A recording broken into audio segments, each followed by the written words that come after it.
potential due to a charged conducting sphere or a spherical shell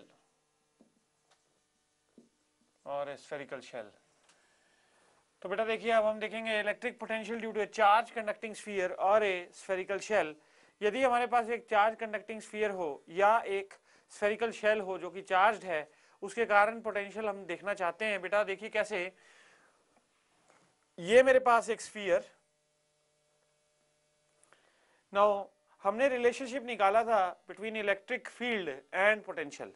तो इस charge sphere के कारण, इस चार्ज स्फीयर का रेडियस है बेटा आर, और इस पर हमने चार्ज कर रखा है क्यू, इस पर हमने चार्ज क्यू कर रखा है। Now point p lies here, ये पॉइंट पी है जो कि एक्सटर्नल पॉइंट है, ठीक है बेटे। तो ये स्मॉल आर, इस सिचुएशन में small r is greater than capital r, यानी कि the point p lies outside the sphere. तो बेटा देखिए what is the electric potential at the outside point, outside point पर इलेक्ट्रिक पोटेंशियल कितना होगा ये देखना है बेटे अब हमने। तो आप देखिए potential at a point outside will be equal to 1/4 pi epsilon naught into q by small r, into q by small r. अच्छा बेटे अगर ये जो पॉइंट है, ये पॉइंट लाई करता है on the surface of the sphere, that means small r is equal to capital r. तो एट द सरफेस, सरफेस पे जो इलेक्ट्रिक पोटेंशियल है 1/4 pi epsilon naught into q by capital r, into q by capital r. अच्छा बेटे अब ये जो conducting sphere है या ये शेल है, अगर हम इसके इनसाइड पॉइंट पे जाएं तो क्या पोटेंशियल होगा, वहां पे थोड़ा सा वेरिएशन है बेटे। आप देखिए ऐसा है कि आपको पता है कि electric field is equal to negative gradient of potential is equal to minus dv by dr, negative gradient of potential is equal to minus dv by dr। और बेटा आपको पता है dv is equal to minus e into dr। अच्छा inside point पे you know electric field is zero, बेटा inside point पे spherical shell या कंडक्टिंग स्फीयर में इलेक्ट्रिक फील्ड जीरो होती है। सो अगर आपने यहाँ पे इलेक्ट्रिक फील्ड को जीरो पुट कर दिया तो इसका मतलब क्या हुआ बेटे, v will be constant, v will be constant। so inside this sphere the potential is constant, यानी कि किसी भी इनसाइड पॉइंट पे अगर मैं पोटेंशियल देखना चाहता हूं तो उस पॉइंट पर पोटेंशियल जो है वो कांस्टेंट आएगा, और वो पोटेंशियल किसके बराबर आएगा, that will be equal to the potential at the surface. जितना सरफेस पे पोटेंशियल है, इनसाइड पॉइंट पे भी एक कंडक्टिंग स्फीयर या एक स्फेरिकल शेल के लिए potential will be same, it will be constant. So inside point, for a inside point, for inside point when r is less than capital R, the potential at the inside point is equal to 1/4 pi epsilon naught into capital Q by R। जो surface पे है बेटे वही inside किसी भी point पर potential होगा, ठीक है बेटे। अब ये हमने देखा सॉलिड कंडक्टिंग स्फीयर या स्फेरिकल शेल, दोनों सिचुएशंस में एक ही है, बिकॉज जो चार्ज है वो सारे का सारा चार्ज कहाँ रिजाइड करता है, on the surface of the conductor, on the surface of the conductor सारे का सारा चार्ज रिजाइड करता है। अब आप देखिए बेटा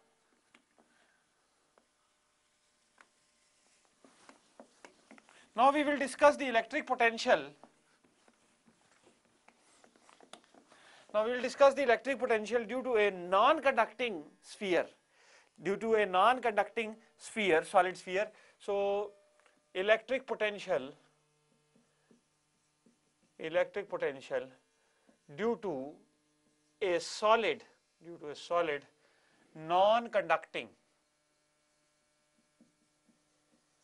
sphere।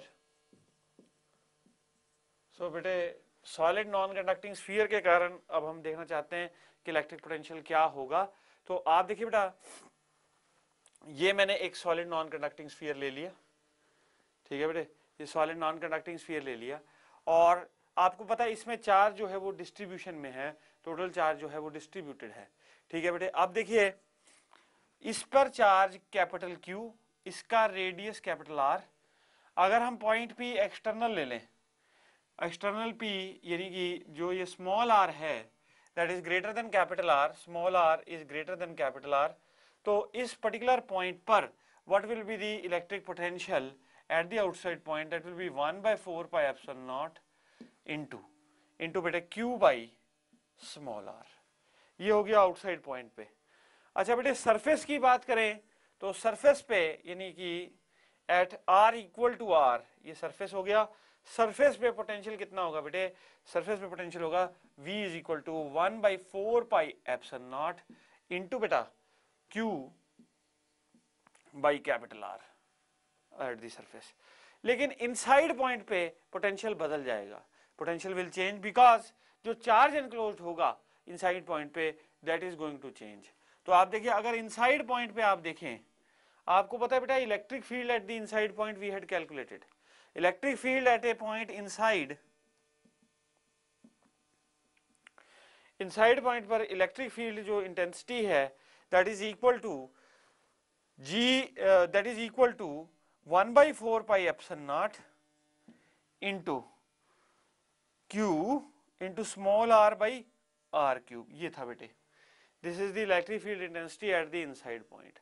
Now we want to find the potential at the inside point. तो आपको पता है E is minus dV by dr, अगर वहां से सॉल्व करेंगे आप तो E at the तो V at the inside point यानी कि electric potential at the inside point V at the inside point is equal to 1/4 pi epsilon naught into, अच्छा बेटे ये सारे का सारा 2/3 times Q by R, 3 times Q by R। ठीक है बेटे। सो ये इलेक्ट्रिक फील्ड, ये है potential at a point that lies inside. ठीक है, ये सेंटर पर है बेटे, not at the inside point, it is eight the centre of the sphere. ठीक है, तो ये हो गया बेटा सेंटर पर जो इलेक्ट्रिक फील्ड, जो पोटेंशियल हो गया at the central point, at the centre point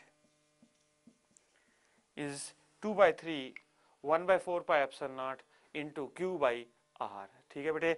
now ये हमने देखा पोटेंशियल ड्यू टू बेटे, this is we have seen the potential because of the sphere, और कैसा, नॉन कंडक्टिंग स्फीयर सेंटर पे। ठीक है बेटे। सो हमने देखा नाउ अगर कंडक्टिंग स्फीयर होता तो सरफेस पे जितना पोटेंशियल होता उतना ही पोटेंशियल किसी भी पॉइंट पर होता। ठीक है बेटे, उतना ही पोटेंशियल किसी भी पॉइंट पर होता। Now next is we are going to discuss the potential due to continuous charge distribution, potential due to continuous charge distribution।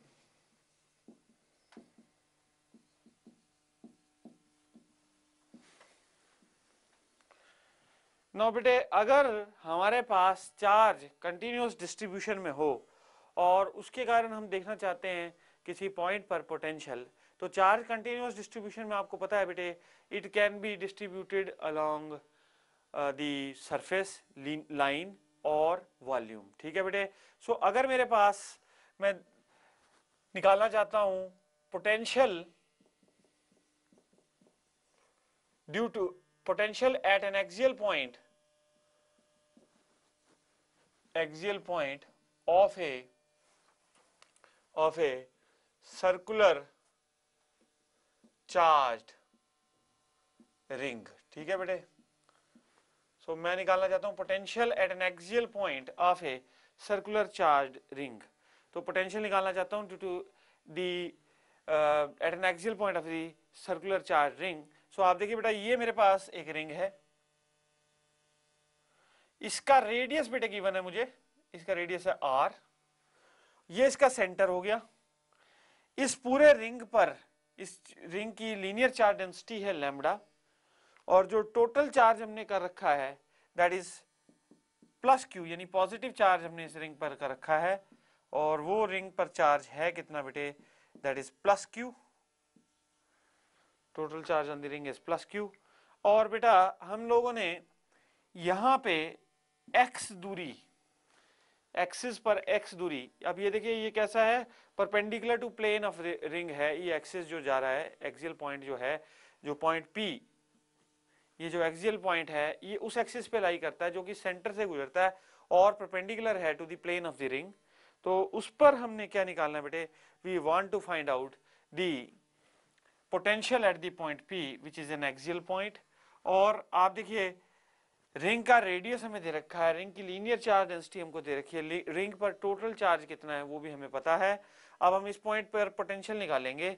सो आप देखिए बेटा कैसे निकालेंगे पोटेंशियल, ये R, ये X, लेट अस से इसको हमने ज्वाइन कर दिया बेटा, तो ये लेंथ हो गई root of r square plus x square, root of r square plus x square.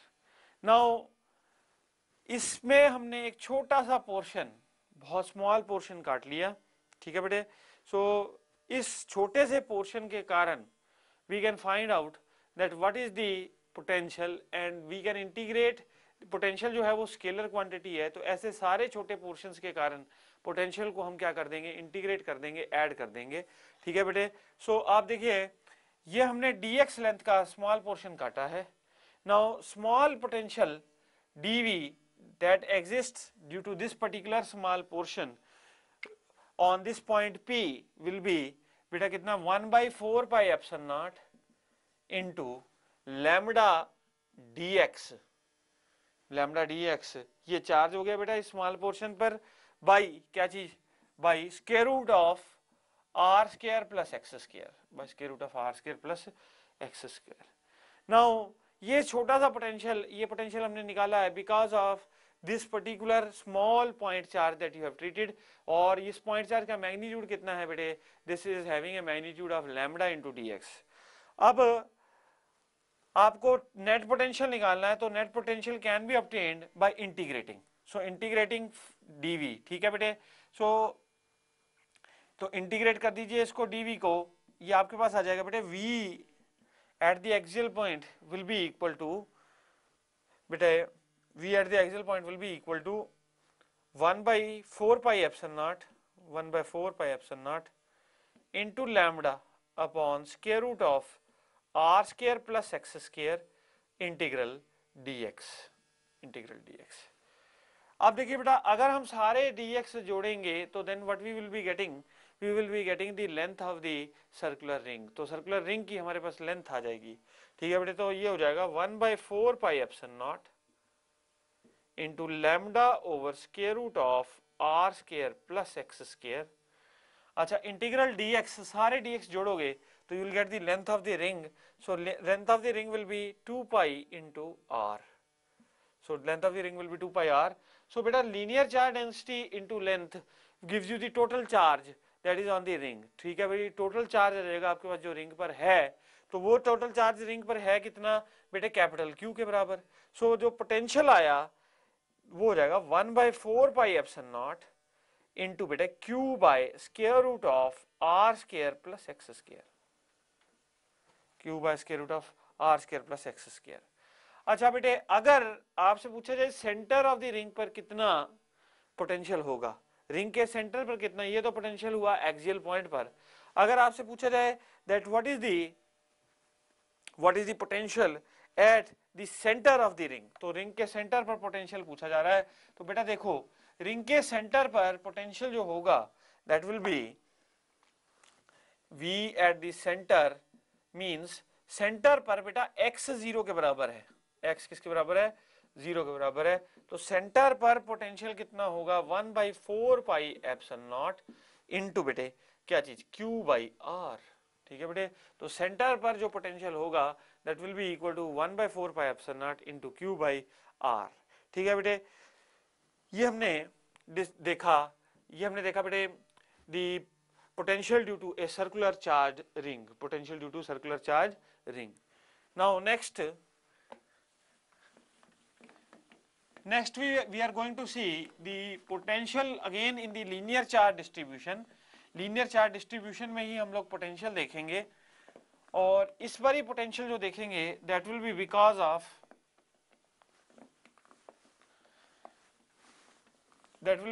Of a linear conductor. ठीक है बेटे, लीनियर कंडक्टर के कारण क्या, लीनियर कंडक्टर के परपेंडिकुलर बाइसेक्टर पे या कोई इंटरमीडिएट पॉइंट पर हम देखेंगे what is the potential due to a linear charge conductor. So potential due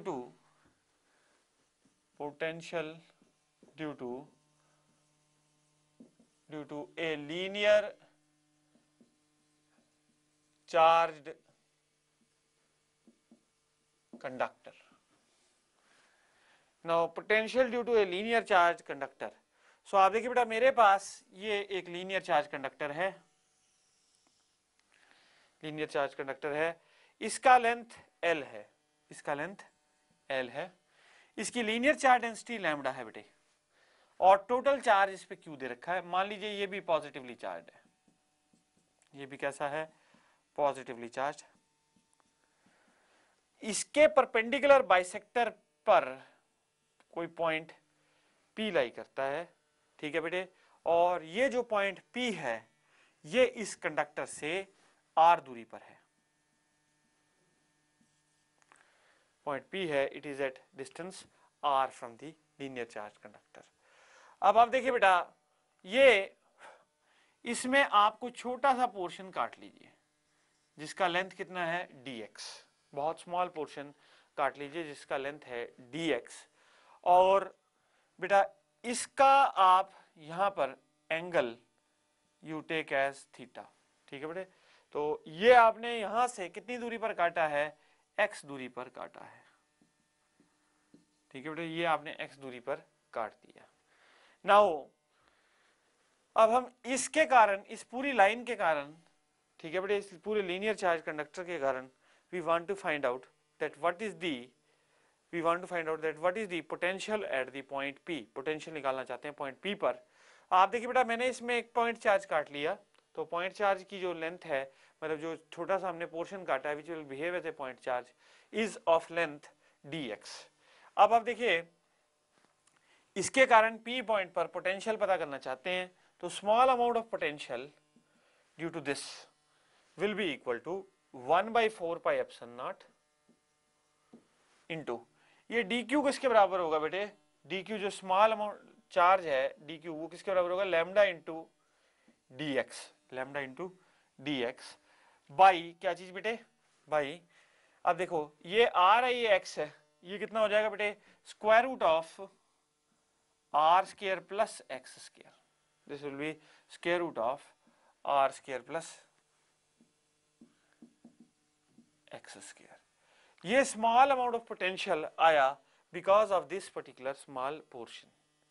now बेटे इसको ज्वाइन करिए जरा, और इसको ज्वाइन करिए, क्योंकि ये हमने परपेंडिकुलर बाइसेक्टर पे बनाया है, तो ये एंगल भी थीटा है, और लेट्स से ये एंगल बेटा फाई कह देता हूं मैं इसको।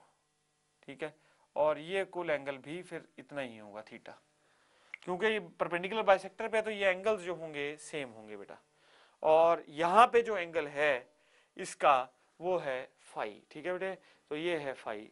अब आप देखिए, ये हमने स्मॉल अमाउंट ऑफ पोटेंशियल देखा because of this small portion. ठीक है बेटे, इसके कारण हमने पोटेंशियल देखा। अब आप देखिए इस पर्टिकुलर ट्राइंगल में x by r is equal to what, tan of phi. x by r किसके बराबर है बेटे, tan फाई के बराबर है। तो इसका मतलब क्या हुआ, x is equal to r tan phi, x is equal to r tan phi. इसको डिफरेंशिएट कर दीजिए विद रिस्पेक्ट टू फाई, तो इसको डिफरेंशिएट कर दीजिए विद रिस्पेक्ट टू फाई, तो आपके पास आ जाएगा बेटे dx is equal to r times secant square phi into d phi. dx is equal to r times secant square phi into d phi, ये हमने डिफरेंशिएट कर दिया। और बेटा we want to find out the net potential, तो देखो small dv को पहले हम फाई की टर्म्स में ट्रांसफॉर्म कर लेंगे, तो ये हो जाएगा बेटे 1/4 pi epsilon naught into dx की जगह पे क्या आ जाएगा बेटे, lambda into r times secant square phi into बेटा d phi, r times secant square phi into d phi upon क्या चीज बेटे, root of r square plus r square tan square phi, r square tan square phi. Now देखिए बेटा हमारे पास ये आ जाएगा 1/4 pi epsilon naught into 1/4 pi epsilon naught into lambda lambda times r secant square phi d phi upon क्या जी बेटे, upon now this will be r secant square phi d phi upon square root of ये है ना बेटे, तो ये आ जाएगा r secant phi, r secant phi. तो एक सीकेंट फाई कैंसिल हो गया बेटे और आर से आर कैंसिल हो गया, ठीक है बेटे। तो ये आपके पास आ जाएगा 1/4 पाई एप्सिलॉन नॉट इंटू क्या जी बेटे lambda secant phi into d phi, secant phi into d phi, ठीक है बेटे। ये आया स्मॉल पोटेंशियल, ठीक है बेटे, ये क्या आया small potential due to this particular portion, ठीक है बेटे, ये small potential due to this particular portion. अच्छा बेटे अब देखिए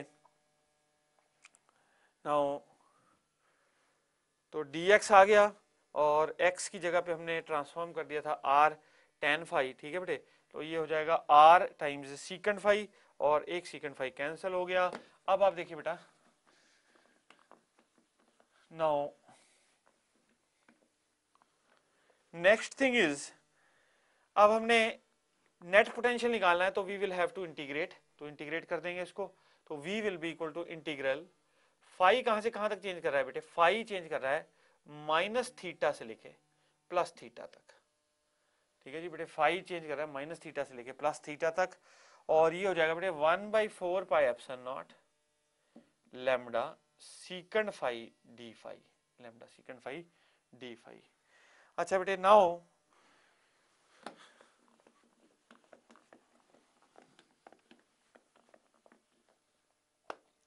जो नेट पोटेंशियल आ जाएगा v that will be equal to λ/4 pi epsilon naught integral phi from minus theta to plus theta secant phi into d phi, secant phi into d phi. अच्छा बेटे ये देखो λ/4 pi epsilon naught into secant phi का integral होता है log of secant phi plus tan phi, ठीक है बेटे, और phi varying from minus theta to plus theta.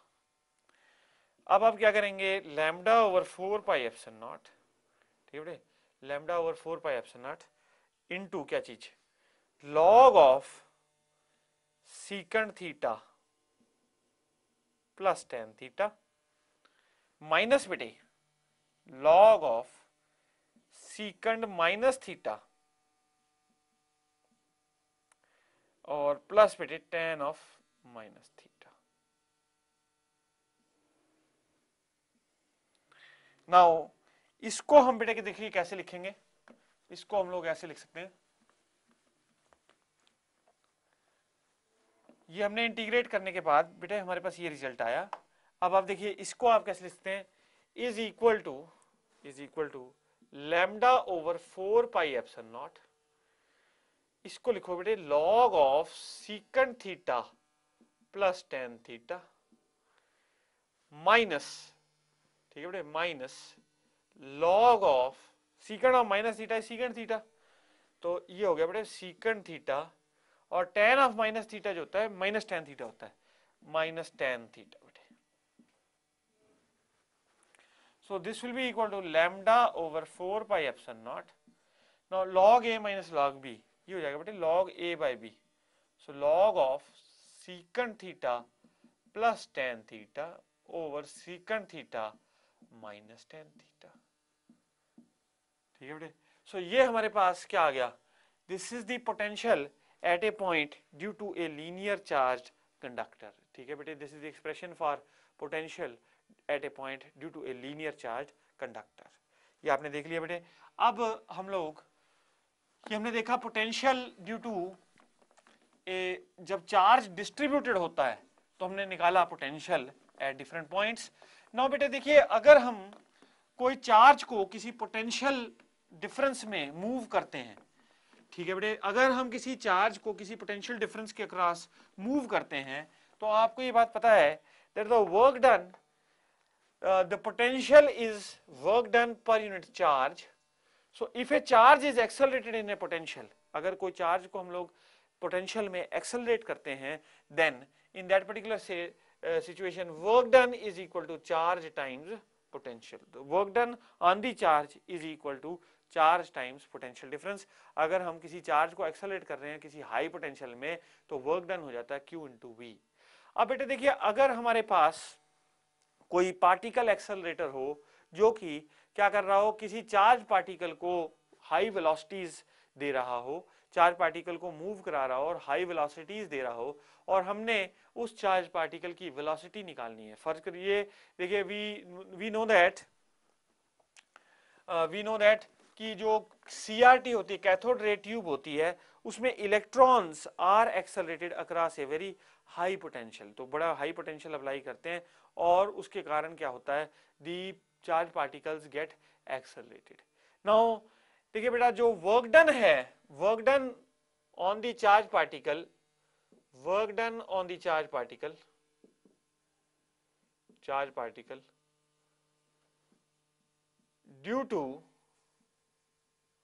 due to potential V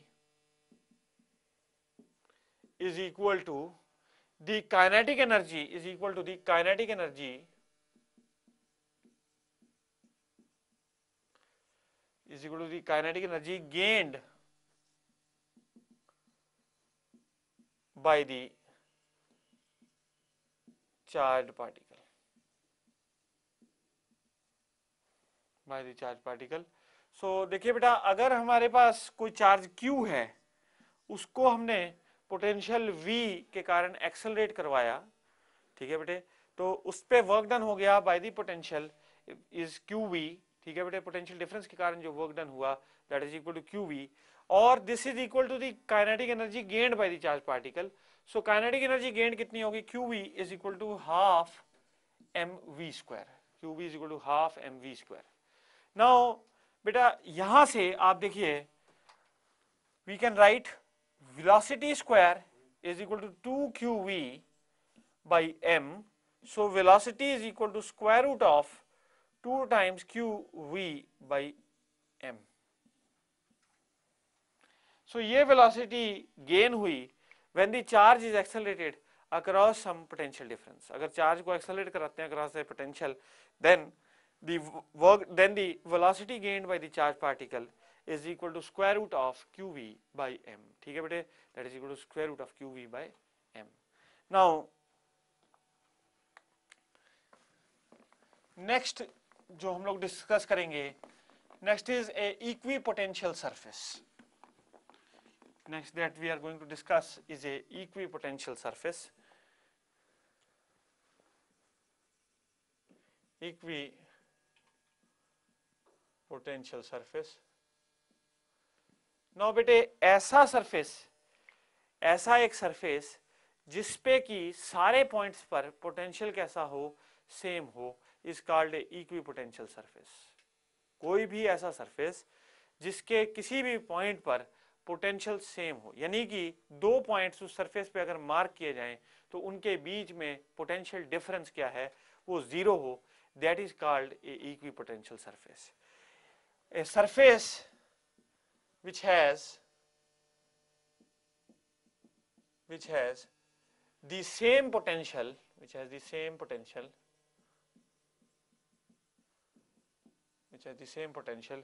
at all points, is called an equipotential surface.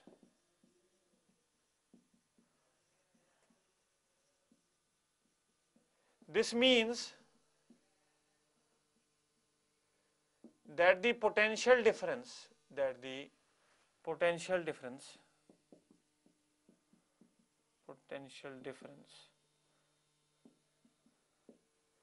between two points on the surface, is 0 is called equipotential surface.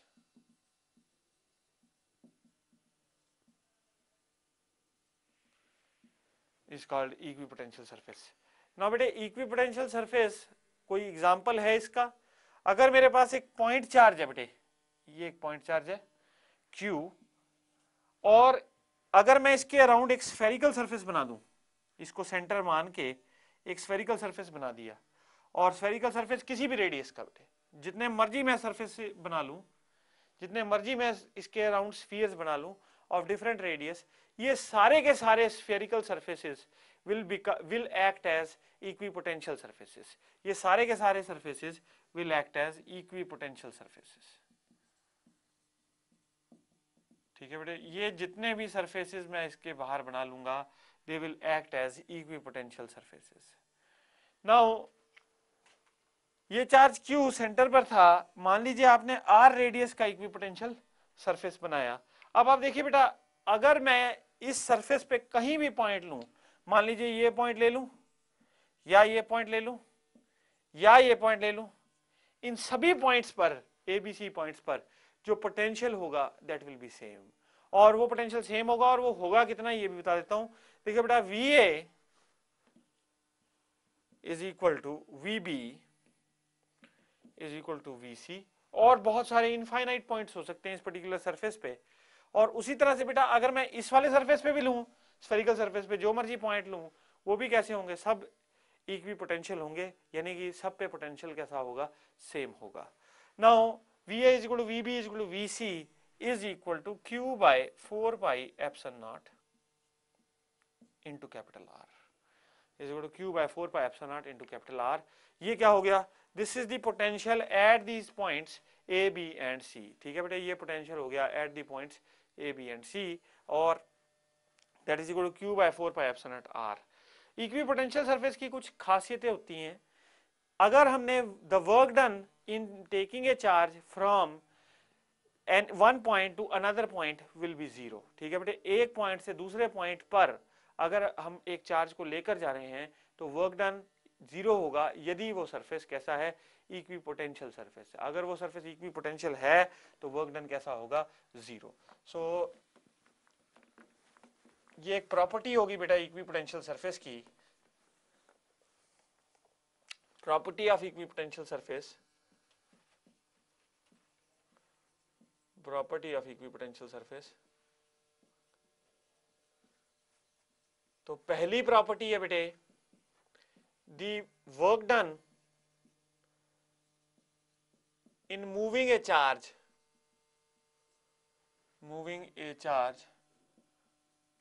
from one point to the other on a equipotential surface,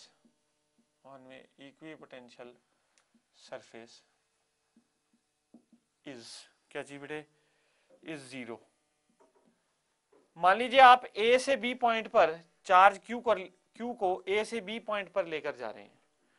so the work done is given by Q into VB minus VA, potential difference between the 2 points, so that is equal to VB minus VA।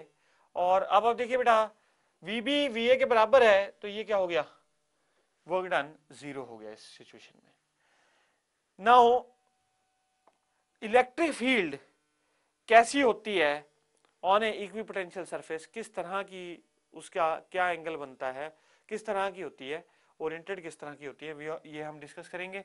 तो work done आपने देख लिया zero. अच्छा बेटे, एक चीज और है,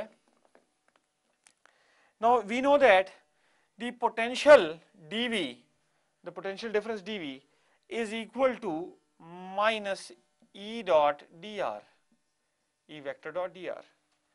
तो अगर आपके पास इक्विपोटेंशियल सरफेस है तो potential difference between the two points dV is zero, तो dV तो जीरो के बराबर है। तो अगर आपका dV जीरो के बराबर है तो इसका मतलब है बेटा E vector dot dr vector is equal to 0, E vector dot dr vector is equal to 0। आपको पता है अगर दो वेक्टर्स का डॉट प्रोडक्ट 0 होता है, तो अगर दो वेक्टर्स का डॉट प्रोडक्ट 0 होता है तो इसका मतलब क्या होता है कि उन दोनों के बीच में एंगल 90 डिग्री का है, दोनों परपेंडिकुलर हैं। सो बेटा इसका मतलब क्या हुआ दैट cos थीटा इज 0, यानी कि थीटा इज 90 डिग्री, यानी कि theta is 90 degree. That means electric field and dr vector यानी displacement vector are perpendicular to each other.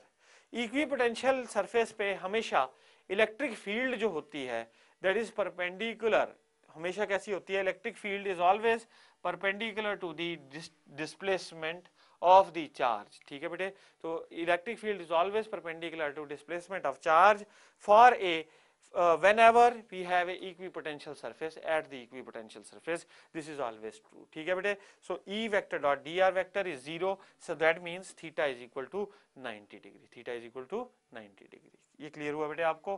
Now ये हुआ इक्विपोटेंशियल सरफेस की प्रॉपर्टीज। आप चाहें तो इस स्फेरिकल सरफेस में भी you can observe the same thing. ये स्फेरिकल सरफेस अगर मैं दोबारा से कंसीडर करूं तो इसी में आप ये भी ऑब्जर्व कर सकते हैं कि electric field is perpendicular to dr vector.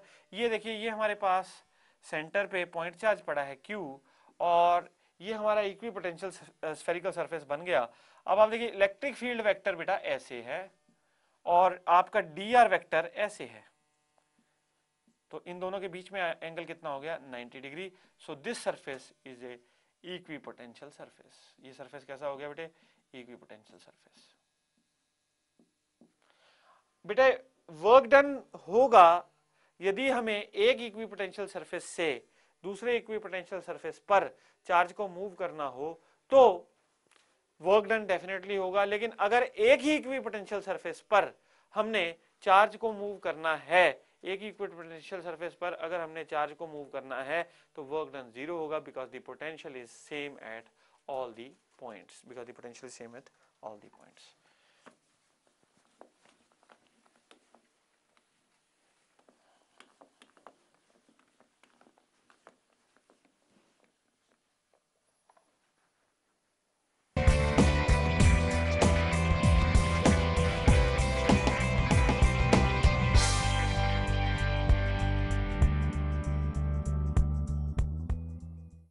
Now बेटे हम डिस्कस करेंगे new topic that is capacitance. Capacitance, capacitors, ये हम लोग डिस्कस करेंगे। बेटे capacitors are specific devices, capacitor जो होते हैं वो डिवाइसेस होती हैं which are used for storage of charge. Charge की स्टोरेज के लिए जो डिवाइसेस हम इस्तेमाल करते हैं दे आर कॉल्ड कैपेसिटर्स। ठीक है बेटे, so how are capacitors made, कैसे कैपेसिटर्स बनाए जाते हैं, कैसे उनकी कैपेसिटेंस क्या होती है, we will be discussing this now. अच्छा बेटे देखिए, अगर हम एक सिंपल कंडक्टर लें, if we take a conductor, so if we take a conductor, if we consider a conductor and start charging it, and start charging it, अगर हम एक कंडक्टर ले लें और उसको बेटा चार्ज करना शुरू करें, then you know the potential of that particular conductor will start increasing, potential increase करना शुरू कर देगा। अगर हमने कंडक्टर लिया और उसको चार्ज करना शुरू कर दिया तो उसका, अगर उसको चार्ज करना शुरू कर दिया तो पोटेंशियल इंक्रीज होता जाएगा। ठीक है जी, then the potential will start increasing। सो देखिए बेटा, अगर हमने चार्ज क्यू किया, जो कंडक्टर है उसको क्यू चार्ज दे दिया, तो then this charge Q is directly proportional to the potential difference across the ends of the conductor. तो कंडक्टर जो है पोटेंशियल नेचुरली बढ़ेगा, तो Q is directly proportional to V. Charge बढ़ाओगे पोटेंशियल बढ़ेगा, चार्ज बढ़ाओगे potential keeps on increasing, charge घटाओगे तो पोटेंशियल घटेगा। ठीक है बेटे, Q is directly proportional to V. लेकिन एक और फैक्टर है जिसपे कि चार्ज, ये जो चार्ज बढ़ाने की कैपेसिटी है वो डिपेंड करता है, that is called the capacitance of the conductor. Capacitance क्या है, वो फैक्टर है कि वो जो डिसाइड करता है कि आप चार्ज को कितना बढ़ा सकते हैं। तो Q is directly proportional to V। अगर हम ये प्रोपोर्शनलिटी साइन हटाते हैं तो then we get Q is equal to CV। Q is equal to CV। Q is equal to CV। C is called capacitance of the conductor। ठीक है बेटे, तो C is called capacitance of the charged conductor, V is called potential and Q is called charge। Q is equal to CV। तो C capacitance is equal to charge by potential। बेटा capacitance को नापते कैसे हैं आप? देखो capacitance को आपने अगर नापना हो तो capacitance is the SI unit of capacitance is farad. ठीक है बेटे, SI unit of capacitance is farad. SI unit of capacitance is farad.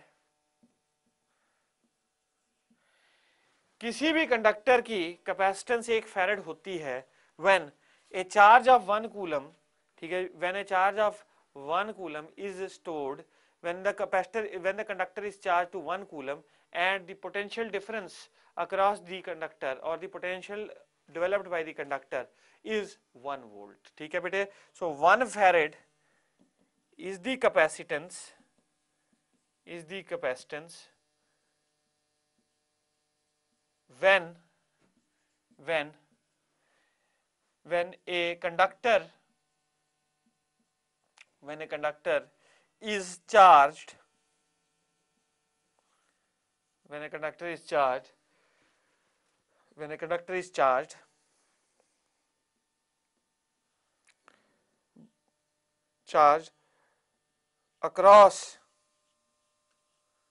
when a conductor is charged across a potential of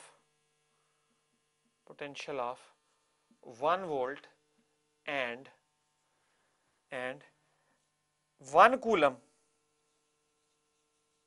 coulomb of charge is stored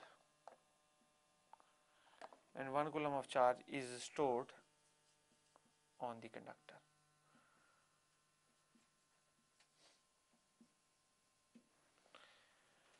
Now Q is equal to CV। so बेटा देखिए, SI unit of capacitance is farad। 1 farad is the capacitance when a conductor is charged across a potential of 1 volt and 1 coulomb of charge is stored on the conductor। तो 1 coulomb का charge जब conductor पे store हो जाता है। अब देखिए बेटा, ये हमने बेसिक डिफाइन किया कैपेसिटेंस का, और कैपेसिटेंस देखा it is charge upon potential, यानी कि कूलम पर वोल्ट इसकी यूनिट हो गई, या उस कूलम पर वोल्ट को हम लोग कह देते हैं फैरेड। तो कैपेसिटर्स की जो कैपेसिटी होती है चार्ज स्टोरिंग की, that is always measured in farads. तो उसको हम नापते किस में है बेटा? फैरेड्स में नापते हैं। अब आप देखिए, अगर मेरे पास एक स्फेरिकल कंडक्टर हो, ठीक है बेटे, ए चार्ज स्फेरिकल कंडक्टर, इस चार्ज स्फेरिकल कंडक्टर की मैं कैपेसिटेंस निकालना चाहता हूं। क्या निकालना चाहता हूं? कैपेसिटेंस निकालना चाहता हूं एक चार्ज स्फेरिकल कंडक्टर की। So I want to find the capacitance of a charge spherical conductor. तो आप देखिए, अगर मेरे पास एक चार्ज स्फेरिकल कंडक्टर है बेटे, और मान लीजिए इस पे चार्ज है Q और इसका रेडियस है बेटे R, सपोज कीजिए इसका रेडियस है R और इस पे चार्ज है Q, तो आपको पता है सारे का सारा चार्ज कहाँ रिजाइड करेगा? Eight the surface, because it is a conducting sphere, तो सारे का सारा चार्ज सरफेस पे रिजाइड करेगा।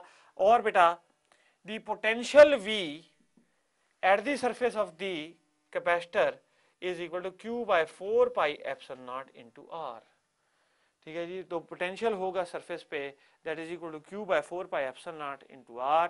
अब आप देखिए बेटा, capacitance of this particular capacitor is equal to Q by V। Capacitance is equal to Q by V। So अब आप देखिए बेटा, पोटेंशियल आपके पास है तो कैपेसिटेंस हो जाएगी Q by 4 pi epsilon naught R।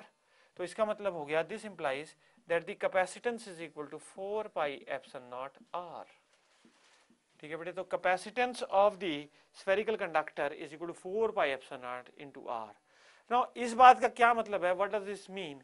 देखो बेटा, ऐसा है जो कैपेसिटेंस है आप देख रहे हैं डायरेक्टली प्रोपोर्शनल है to the radius of the spherical conductor, यानी कि जितना बड़ा स्फेरिकल कंडक्टर आप लेंगे उतना ही ज्यादा चार्ज आप स्टोर कर सकते हैं, उतना ही ज्यादा आप चार्ज स्टोर कर सकते हैं, उतनी ही ज्यादा उसकी कैपेसिटेंस होगी, उतनी ही ज्यादा कैपेसिटेंस होगी उस चार्ज कंडक्टर की। ठीक है बेटे, सो कैपेसिटेंस जो है आप यहां से देख सकते हैं एक ज्योमेट्रिक प्रॉपर्टी है। Capacitance of any conductor is a geometric property, मतलब जो कैपेसिटर है, जो आपने कैपेसिटर डिजाइन किया है, उसकी चार्ज स्टोरिंग एबिलिटी, ठीक है, किस पे डिपेंडेंट है, उसकी ज्योमेट्री पर डिपेंडेंट है और किसी फैक्टर पर डिपेंडेंट नहीं है। It is only dependent upon the capacity, it is only depend upon the geometry of the conductor that you are taking. जो कंडक्टर आप ले रहे हैं उसकी ज्योमेट्री पर ही डिपेंडेंट है।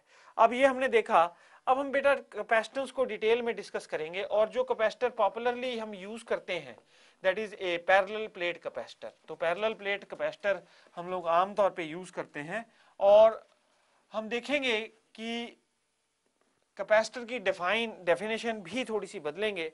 आप देखिए ऐसे तो कोई भी कंडक्टर इज ए कैपेसिटर, क्यों? क्योंकि जो चीज स्टोर कर सके चार्ज, हर एक चीज को आप चार्ज कर सकते हैं, हर एक कंडक्टर को आप चार्ज कर सकते हैं, उसमें चार्ज स्टोर हो सकता है और उसकी अपनी अपनी कैपेसिटी बन जाती है। लेकिन जब हम कैपेसिटर डिजाइन करते हैं तो हम कई सारी चीजों का ध्यान रखते हैं, और हम लोग ऐसा कैपेसिटर डिजाइन करते हैं कि जिसमें कि बहुत ज्यादा चार्ज स्टोरेज पॉसिबल हो। So now we will discuss a most commonly used capacitor, that is a parallel plate capacitor. Parallel plate capacitor discuss करेंगे बेटा।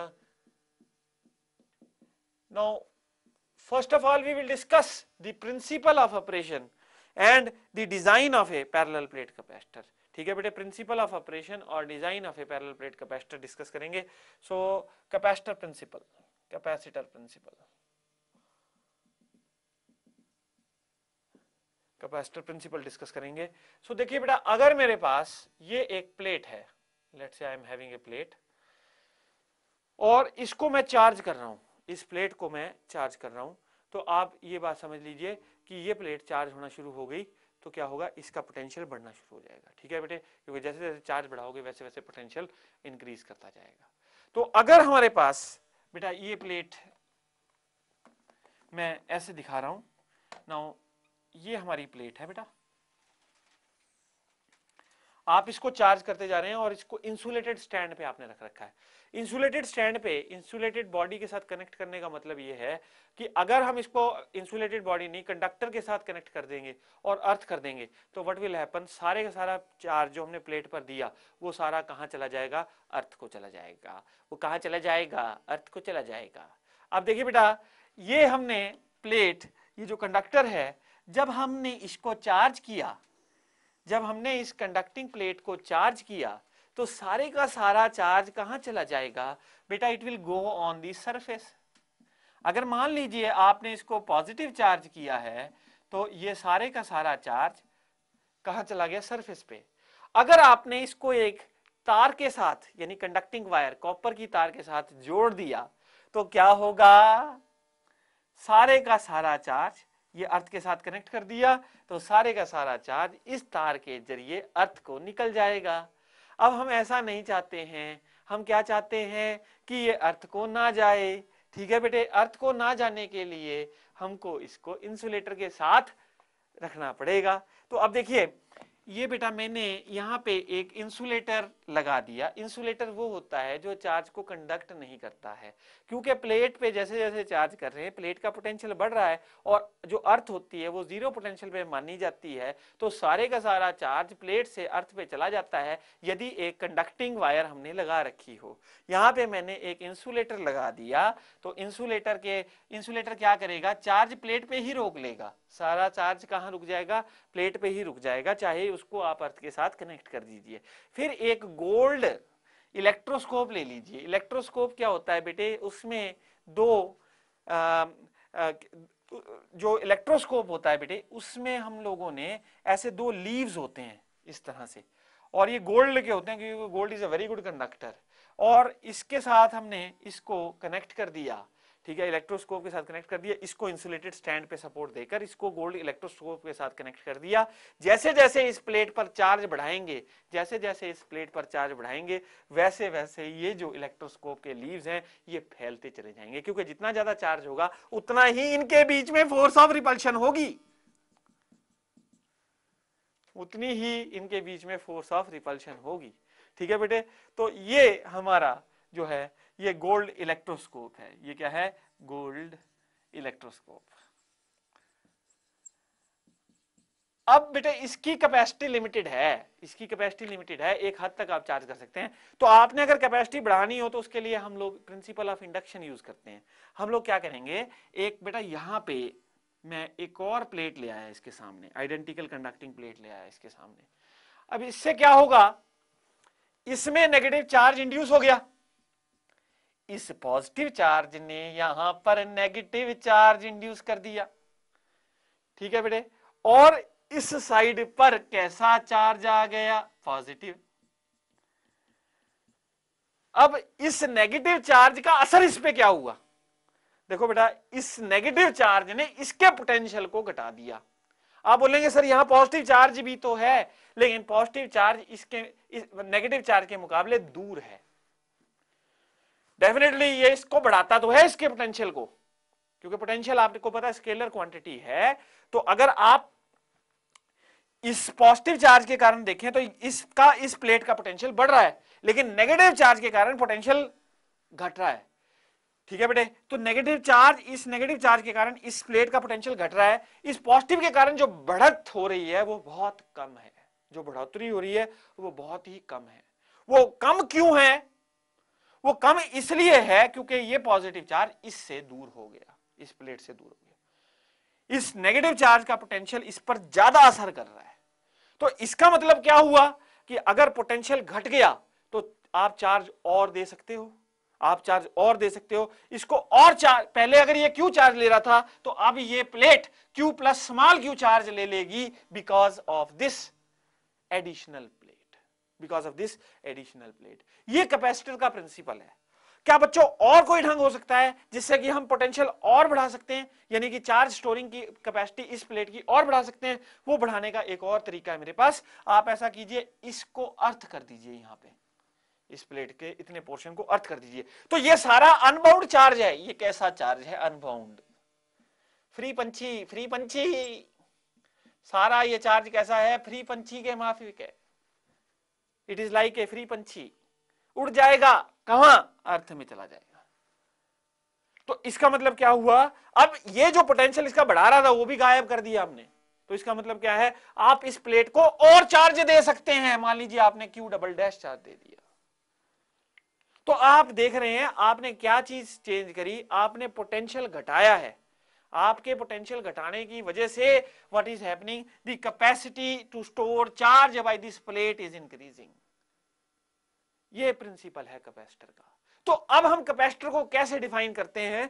कैपेसिटर को हम ऐसे डिफाइन करेंगे, two charged conductors placed apart from each other and in between we have a insulating medium that constitutes a capacitor।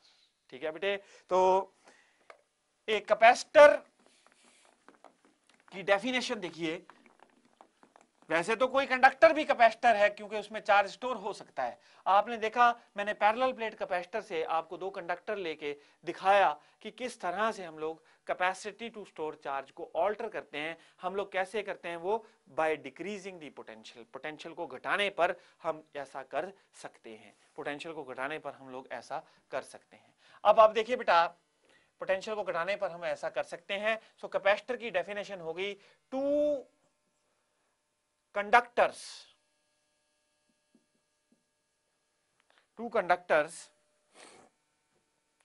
separated from each other by an insulating medium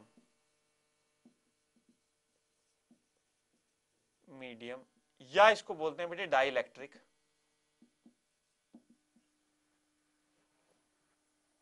is called a capacitor, is called a capacitor, is called a capacitor. One of the conductor, one of the conductor, उनमें से एक conductor gets charged due to the other by induction, and hence acquires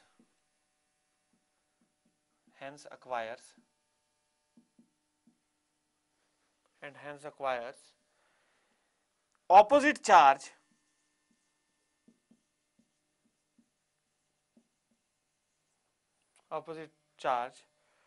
to that of the first,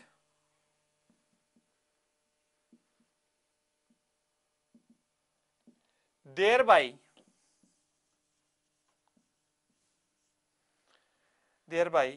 producing a reduction in potential difference and improving the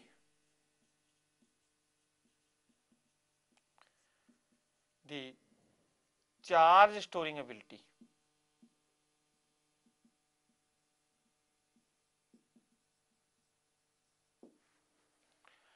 Two conductors separated from each other by an insulating medium, that is dielectric, is called a capacitor.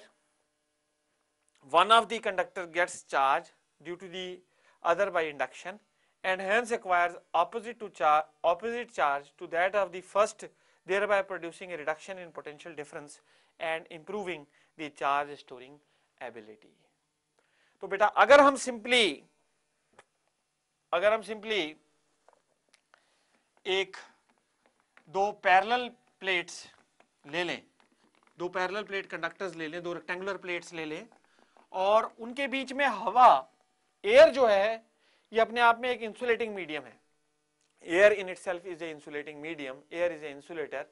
तो दोनों plates के बीच में यदि medium हवा है, ये दो प्लेट्स ले ली मैंने, और इनको बीच में एयर है, तो this constitutes A parallel plate capacitor.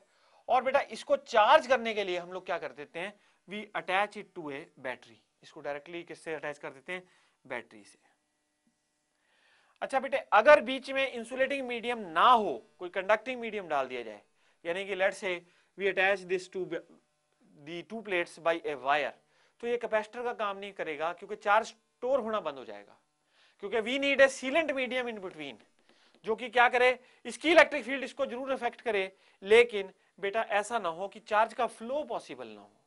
तो फ्लो को रोकने के लिए we need a insulating medium, बीच में इंसुलेटिंग मीडियम हमें चाहिए. और ये इंसुलेटिंग मीडियम हम ऐसा भी कर सकते हैं, तेल भी डाल सकते हैं, माइका की शीट भी जोड़ सकते हैं, कोई डाइलेक्ट्रिक पूरा भर दें, इसको तेल से भर दिया बीच वाली स्पेस को, तो भी it will work as a capacitor.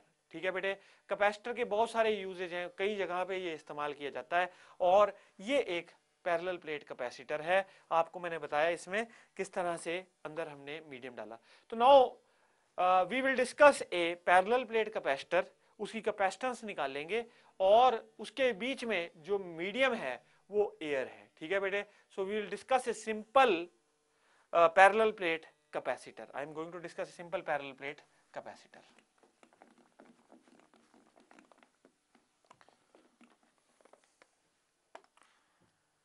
So parallel plate capacitor की कैपेसिटेंस निकालेंगे. मान लीजिए बेटा आपके पास ये दो प्लेट्स हैं,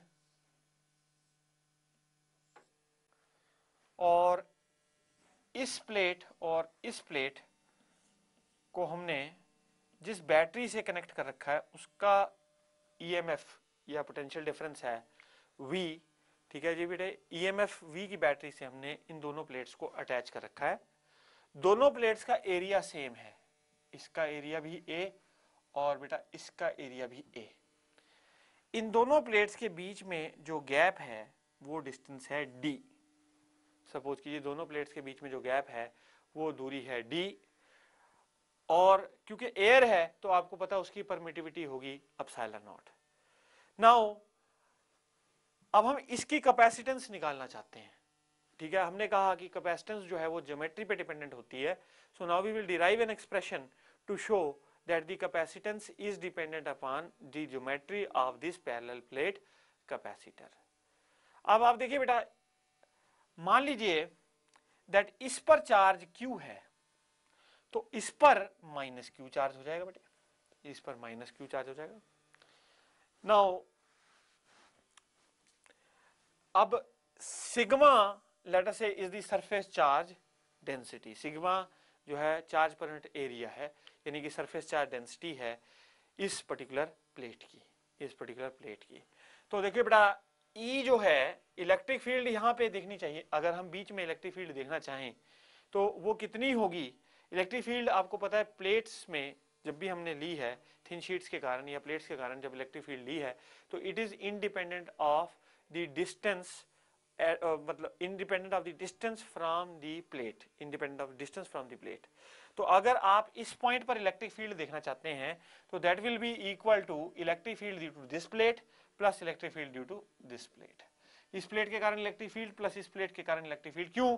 क्योंकि यहां पे अगर आप इलेक्ट्रिक फील्ड देखना चाहते हैं इसके कारण डायरेक्शन होगी ऐसे, और इस नेगेटिव प्लेट के कारण भी डायरेक्शन होगी ऐसे। तो नेट इलेक्ट्रिक फील्ड कितनी हो जाएगी, that will be equal to, क्योंकि चार्ज सेम है नेचर अलग अलग है, प्लेट्स पे जो चार्ज है वो सेम है नेचर अलग अलग है, और दोनों प्लेट्स के बीच में पोटेंशियल डिफरेंस एग्जिस्ट करता है। तो अब आप देखिए E will be equal to E1 plus E2, E will be equal to E1 plus E2, ठीक है बेटे, E is equal to E1 plus E2। अब आप देखिए E will be equal to sigma by E1 हो जाएगा sigma by 2 epsilon naught, this is due to this plate, plus sigma by 2 epsilon naught due to the second plate. So E is equal to sigma by epsilon naught, E is equal to sigma by epsilon naught. अब आप देखिए बेटा E is equal to V by D, E is equal to V by D. So potential difference between the two plates V is equal to ED. Potential difference between the two plates is equal to ED. So ये हो जाएगा बेटे E कितना है, E को देखिए sigma by epsilon naught, sigma D by epsilon naught, sigma D by epsilon naught. So ये हो गया potential difference between the two plates, that is equal to sigma D by epsilon naught. Now charge Q है, area plate का A है, तो आपको पता है बेटे सिग्मा क्या है, सरफेस चार्ज डेंसिटी। सिग्मा क्या है, सरफेस चार्ज डेंसिटी। तो सिग्मा जो सरफेस चार्ज डेंसिटी है उसको मैं क्या लिख सकता हूं, that is charge per unit area, that is charge upon area. तो सिग्मा इज इक्वल टू बेटे Q by A, sigma is equal to Q by A। तो अगर मैंने ये सिग्मा लिख दिया Q by A, now what is going to happen, इसी expression को जो पोटेंशियल डिफरेंस आ जाएगा दोनों प्लेट्स के बीच में, that will be equal to Q D by A times epsilon naught, Q D by A times epsilon naught. ये potential difference आ गया। तो कैपेसिटेंस क्या होगी इस पैरेलल प्लेट कैपेसिटर की, आपने देखा था कि charge is equal to capacitance times potential. So अगर आपने कैपेसिटेंस निकालनी है तो बेटा capacitance is equal to charge over potential, capacitance equal to charge over potential. Now this is equal to Q upon potential difference कितना हो गया QD by epsilon naught A, ये Q Q कैंसिल हो जाएगा, यानी कि capacitance is equal to epsilon naught A by D. Capacitance of the parallel plate capacitor is equal to epsilon naught A by D. ठीक है बेटे, सो ये हो गया epsilon naught A by D, ये कैपेसिटेंस आ गई किसकी, पैरेलल प्लेट कैपेसिटर की। अब आप देखिए कि कैपेसिटेंस किस किस पे डिपेंडेंट है, let us check up what is capacitance किस किस फैक्टर पर डिपेंडेंट है, we will check up this. Now देखिए एप्सिलॉन नॉट क्या है, परमिटिविटी, तो ये परमिटिविटी देखिए बेटा, बीच में एयर है तो एयर की परमिटिविटी हमने ये ले रखी है एप्सिलॉन नॉट, तो यानी कि परमिटिविटी पे डिपेंडेंट है कैपेसिटेंस। अगर आप बीच का मीडियम बदल दोगे तो कैपेसिटी बदल जाएगी, ठीक है। दूसरा, it is dependent upon the area of the plate. जितनी बड़ी प्लेट इस्तेमाल करोगे, जितनी ज्यादा एरिया की प्लेट इस्तेमाल करोगे, उतनी ही ज्यादा हो जाएगी capacitance. And it is inversely proportional to the distance between the plates. अगर आपने प्लेटों को काफी नजदीक कर दिया, दोनों प्लेटों को बहुत नजदीक कर दिया, then what is going to happen, the capacitance will increase. और अगर आपने दोनों प्लेटों को बहुत दूर कर दिया, then the capacitance will decrease. तो कैपेसिटेंस इंक्रीज भी हो सकती है बेटा, डिक्रीज भी हो सकती है। So capacitance is equal to epsilon naught A by D. यदि आपने प्लेटें बहुत नजदीक रखी हैं तो कैपेसिटेंस बहुत लार्ज होगी, यदि आपने प्लेटें बहुत दूर रखी हैं तो कैपेसिटेंस बहुत स्मॉल होगी। तो आप ये तीनों चीजें देखिए, ए और डी तो ज्योमेट्री पर डिपेंडेंट है, यानी कि आपने कैसी ज्योमेट्री रखी है, जब आपने कैपेसिटर को डिजाइन किया तो किस तरह की ज्योमेट्री आपने रखी, ए और डी तो उसको डिसाइड करते हैं। और एप्सिलॉन नॉट है बीच के मीडियम को। चार्ज पे कैपेसिटेंस नहीं डिपेंड कर रही है। तो कैपेसिटर डिजाइन करते वक्त बहुत इंपॉर्टेंट है कि we look into these factors of geometry. Geometry देखी जाती है कि क्या ज्योमेट्री हो कि कैपेसिटेंस कितनी होगी, ठीक है बेटे। अब ये हमारे पास बहुत इंपॉर्टेंट फॉर्मूला आ गया, that is for the capacitance of a parallel plate capacitor. Now what is going to happen if we change, बेटे अगर हम लोग बदल दें supposing if we change the medium in between the parallel plates, so बेटा हमारे पास कई तरह के डाइलेक्ट्रिक मीडियम होते हैं। जनरली जितने इंसुलेटर्स होते हैं उनको हम लोग डाइलेक्ट्रिक्स कहते हैं। जितने भी इंसुलेटर हैं, माइका की शीट है, तेल है बेटे सरसों का, ये सब क्या है, दे आर ऑल इंसुलेटर्स, और इनको हम लोग डाइलेक्ट्रिक्स कहते हैं। जो डाइलेक्ट्रिक्स हैं ये दो किस्म के होते हैं, one is a polar dielectric and another is a non-polar dielectric. Dielectrics are of two types, one is polar and another is non-polar. ठीक है बेटे। सो डाइलेक्ट्रिक्स आर इंसुलेटिंग मीडियम। ये चार्ज नहीं होता, मतलब चार्ज इनसे फ्लो नहीं करता, लेकिन इनके फेस पर चार्ज आ जाता है, ठीक है, चार्ज ऑन द फेस पर चार्ज आ जाता है। सो बेटा डाइलेक्ट्रिक इंट्रोडक्शन पे अगर हम कैपेसिटर के अंदर डाइलेक्ट्रिक इंट्रोड्यूस कर दें तो what is going to happen, क्या होगा उस समय, ठीक है बेटे। तो उस समय क्या होगा, कैपेसिटी पर क्या असर पड़ेगा, that we wish to discuss. हम लोग क्या डिस्कस करना चाहते हैं कि कैपेसिटी पे क्या असर होता है यदि हम डाइलेक्ट्रिक इंट्रोड्यूस कर देते हैं। तो हम सबसे पहले अब हम समझेंगे कि what is a dielectric medium, कि डाइलेक्ट्रिक मीडियम होता क्या है। ऑल इंसुलेटर्स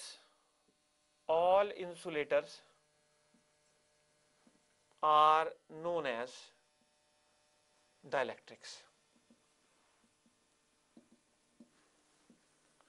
सारे के सारे इंसुलेटर्स क्या कहलाए जाते हैं, they are known as dielectrics, उनको हम लोग डाइलेक्ट्रिक्स कहते हैं, ठीक है बेटे। All the insulators are known as dielectrics. They have a property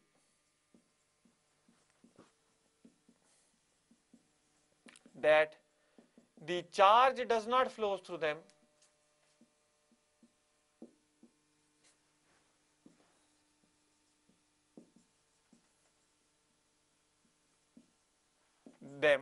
but their face gets charged when placed in electric field, जब इनको इलेक्ट्रिक फील्ड में प्लेस कर देते हैं तो इनका फेस चार्ज हो जाता है, ठीक है बेटे। तो dielectrics are of two types,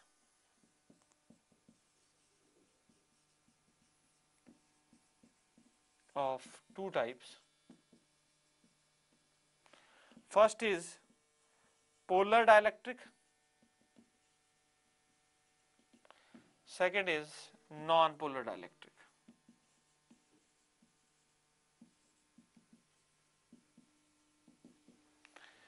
Non-polar dielectric, दो तरह के डाइलेक्ट्रिक हैं, one is polar dielectric और another is non-polar dielectric. Now what are polar dielectrics?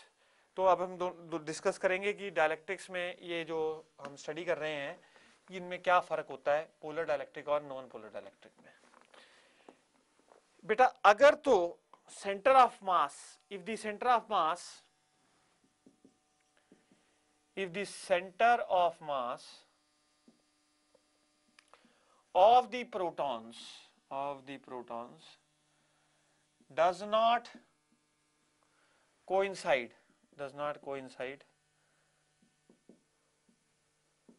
with the center of mass of electrons. If the center of mass of the protons does not coincide with the center of mass of the electrons, then that dielectric medium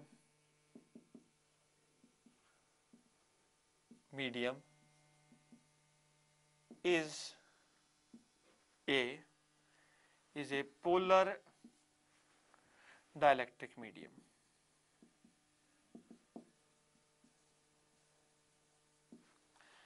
If the center of mass of the protons, ठीक है बेटे, अगर हमारे पास कोई insulating medium है और उसमें जो सेंटर ऑफ मास है प्रोटॉन्स का, it does not coincide with the center of mass of the electrons, then that dielectric medium is a polar dielectric medium. उसको हम लोग कहते हैं polar dielectric medium.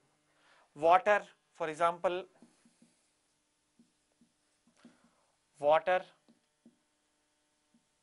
hydrochloric acid, ये जो मीडियम्स हैं दे आर पोलर डायलेक्ट्रिक्स. तो बेटा इसका मतलब क्या हुआ, जो नेट नेगेटिव चार्ज है और जो नेट पॉजिटिव चार्ज है उनके बीच में कुछ ना कुछ दूरी है.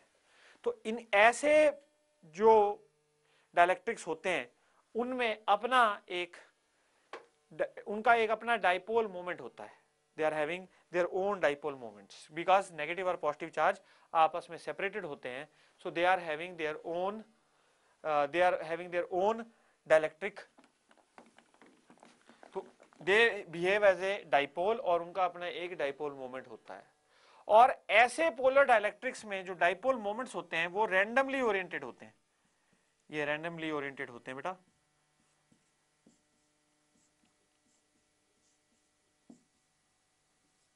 ये तो ऐसे जो ओरिएंटेशन है ये है पोलर डायलेक्ट्रिक में जो ओरिएंटेशन है ऑफ द डाइपोल्स, क्योंकि इसमें सेंटर ऑफ मास कोइंसाइड नहीं करता है. तो इस तरह का जो है डाइपोल मोमेंट्स जो हैं, इस तरह से इलेक्ट्रिक डाइपोल जो है वो फैले हुए हैं. अगर इलेक्ट्रिक फील्ड दोगे आप इसको तो ये क्या कर जाएंगे, they will Orient them selves in the direction of electric field. Electric field की डायरेक्शन में ये अपने आप को ओरिएंट कर लेते हैं. ठीक है बेटे, अगर इलेक्ट्रिक फील्ड में रखोगे तो ये क्या हो जाएंगे, पोलर डायलेक्ट्रिक के जो डाइपोल्स हैं they will align themselves in the direction of the electric field, in the direction of external electric field they will orient themselves. और नॉन पोलर डायलेक्ट्रिक्स क्या होते हैं, non polar dielectrics are if the center of mass, अगर center of mass of protons coincide with the center of mass of electrons, then the dielectric medium is said to be is a बेटे non-polar dielectric medium. For example, O2 nitrogen, ठीक है बेटे, और जो हमारी air है ये भी नॉन पोलर है. नॉन पोलर डायलेक्ट्रिक्स वो डायलेक्ट्रिक्स होते हैं जिनका अपना डाइपोल मोमेंट नहीं होता, यानी कि जो सेंटर ऑफ मास है ऑफ प्रोटॉन्स और centre of mass of electrons वो आपस में कोइंसाइड करता है, तो उनका डाइपोल मोमेंट क्या हो जाएगा, जीरो. और ये पोलराइज हो जाते हैं जब इनको इलेक्ट्रिक फील्ड में रखा जाता है, तो दे गेट पोलराइज्ड. जैसे अगर आपके पास ये पैरेलल प्लेट कैपेसिटर था बेटे और बीच में एयर थी, तो एयर एक डाइलेक्ट्रिक मीडियम है. ये प्लेट यदि पॉजिटिव थी और ये प्लेट यदि नेगेटिव थी तो बेटा क्या होगा, ये जो ये नॉन पोलर डाइलेक्ट्रिक था हवा, ये पोलराइज हो जाएगी, यानी कि यहाँ पे नेगेटिव, यहाँ पे नेगेटिव, यहाँ पे नेगेटिव और इस तरफ पॉजिटिव. यानी ये जो पॉजिटिव और नेगेटिव चार्ज का जो सेंटर था जो कोइंसाइड कर रहा था वो अब सेपरेट हो गया, सेपरेट आउट हो गया इस तरह से. ठीक है बेटे, so this is called a non polar dielectric medium. तो ये हमने डिस्कस किया बेटे about the dielectric which are placed in the, जिनको हम कैपेसिटर्स में यूज करते हैं. ये हमने डिस्कस किया।